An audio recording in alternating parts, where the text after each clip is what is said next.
अस्सलाम वालेकुम नाजरीन। अंडर 19 एशिया कप में आज श्रीलंका और नेपाल की टीमें मद्दे मुकाबिल। अगर आप ये मुकाबला लाइव और बरह रास्त देखना चाहते हैं तो आपने बिल्कुल सही वीडियो का इंतखाब किया है।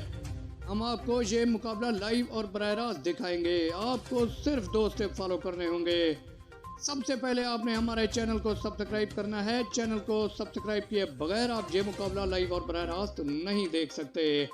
आप घर से बाहर हैं, दफ्तर में हैं या फिर गाड़ी में सफ़र कर रहे हैं, आपके पास टेलीविज़न नहीं है तो आपको टेंशन लेने की ज़रूरत नहीं। आपके पास मोबाइल है तो आप प्ले स्टोर में चले जाएं। प्ले स्टोर में आप दराज ऐप डाउनलोड करें। दराज ऐप डाउनलोड कर लेने के बाद आपको ये मुकाबला लाइव और बरह रास्त दिखाया जाएगा।